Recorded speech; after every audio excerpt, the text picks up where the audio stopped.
Imagine a city where the stark contrasts of wealth and poverty paint a vivid picture of an economy powered by a single resource: oil. Welcome to Luanda, Angola's bustling capital, a city that has undergone a dramatic transformation in the past few decades.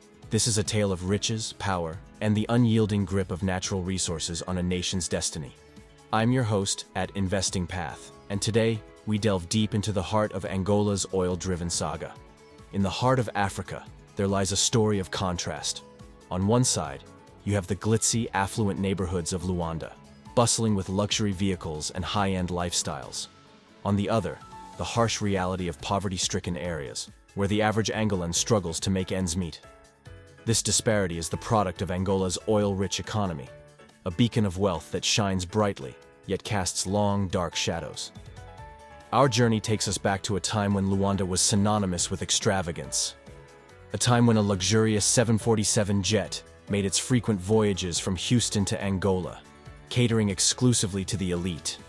A journey of opulence, costing a small fortune, far beyond the reach of the common Angolan. The destination for these privileged few was often the gated communities of Talatona, a stark contrast to the humble abodes of the majority. Here, life imitated the lavishness of the West, with every conceivable luxury at one's fingertips. It was a bubble of affluence in a sea of need. As the sun set on this city of contrasts, the elite dined at posh restaurants, where a single meal could cost more than what most Angolans earned in months. Even fast food was a luxury here, with prices soaring high above the average citizen's budget. In the midst of this economic paradox, Luanda's international school stood as a beacon of world-class education. Here, the children of the elite received an education that rivaled the best in the world, a privilege afforded by the oil wealth that flowed through the city's veins. But how did Luanda, once a symbol of war and strife, transform into a hub of luxury and wealth? The answer lies in Angola's turbulent past and its vast oil reserves. As we peel back the layers of history, we uncover a tale of conflict, exploitation, and the relentless pursuit of wealth. The struggle for Angolan independence was a bloody affair, marked by ethnic and ideological divides. It set the stage for a civil war that would ravage the country for decades. Despite the turmoil, the allure of Angola's oil wealth continued to attract foreign interest, fueling the conflict further. As the war raged on, the oil industry thrived, shielded from the chaos by the security of offshore drilling. This paradox of prosperity amid conflict laid the groundwork for Angola's future as an oil giant. With the end of the Civil War, a new chapter began. Angola's oil industry boomed, attracting global attention and investment. The nation, rich in natural resources, found itself at the center of a strategic tug-of-war between world powers. The post-war economy surged, and with it, Luanda's transformation accelerated. Skyscrapers soared, luxury hotels sprouted, and the city's skyline was reborn. Angola was on the rise, or so it seemed. But beneath the glittering surface of this oil-fueled growth, a troubling question lingered. What about the average Angolan? How had this newfound wealth impacted their lives?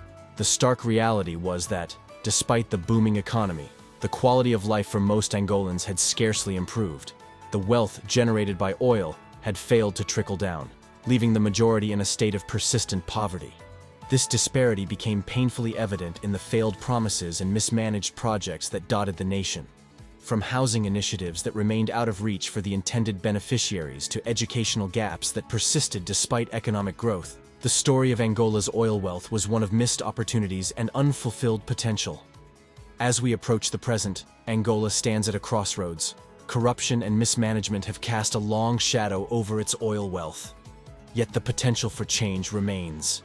With new leadership and a renewed focus on addressing these systemic issues, there is hope that Angola can break free from the resource curse that has long plagued it. As the sun sets on our exploration of Angola's oil-driven saga, we are left with a poignant reminder of the complexities of wealth, power, and resource management. This story, emblematic of the challenges faced by resource-rich nations, serves as a cautionary tale for others walking a similar path. As we reflect on Angola's journey, it's crucial to recognize the broader implications of its story. The narrative of Luanda and Angola's oil-rich economy is not just about the wealth and the opulence it created for a select few. It's a reflection of a global phenomenon where natural resources can become both a blessing and a curse. This paradox, often referred to as the resource curse, is not unique to Angola. It's a pattern observed in many parts of the world, where countries rich in natural resources struggle to translate this wealth into widespread societal benefits. In these nations, the abundance of resources like oil, diamonds, or minerals often leads to economic imbalances, corruption, and even conflict. Angola's story, therefore, serves as a powerful lesson for other resource-rich nations. It highlights the importance of governance, transparency, and equitable distribution of wealth. It underscores the need for diversification in economies that are heavily dependent on a single resource. And most importantly, it emphasizes the necessity of investing in human capital, in education, healthcare, and infrastructure, to ensure that the wealth generated from natural resources benefits the entire population. As we look to the future, Angola's journey offers both caution and hope. The nation has made strides in recent years, with efforts to combat corruption and diversify its economy. The focus on renewable energy and sustainable development presents new opportunities for growth and prosperity. However, the road ahead remains challenging, and the lessons learned from the past must guide the way forward. As we expand our view beyond Angola, it's essential to recognize the global landscape of resource-rich nations. Across continents, from South America to Africa to parts of Asia, the story often echoes that of Angola. Countries endowed with natural wealth face the daunting task of navigating the complexities of resource management while striving for economic and social development. This global perspective brings into focus the vital role of international cooperation and shared knowledge. Lessons learned from Angola can inform strategies in other nations, helping them avoid similar pitfalls. Moreover, it emphasizes the need for sustainable practices and ethical resource extraction, ensuring that the benefits of natural wealth are not just temporary gains but catalysts for long-term prosperity and stability. In these shared stories, there lies a universal truth. The real wealth of a nation lies not in its natural resources alone, but in its people and their well-being. As we continue to witness the unfolding narratives of these resource-rich countries, we are reminded of the power of informed policy, visionary leadership, and community involvement in shaping a more equitable and prosperous future. As we end today's episode, I'd like to thank you for joining us on this fascinating journey through Angola's history and its oil economy. If you've enjoyed this exploration and want to dive deeper into more such stories, remember to subscribe to Investing Path. We bring you insightful content that delves into the intricacies of global economies, industries, and the forces that shape our world. Don't forget to subscribe, like this video, and share it with your friends and colleagues who might find it intriguing. Stay tuned for our next episode, where we'll uncover another epic tale of enterprise and innovation. Thank you for watching, and until next time, keep seeking knowledge and exploring the vast tapestry of stories our world has to offer.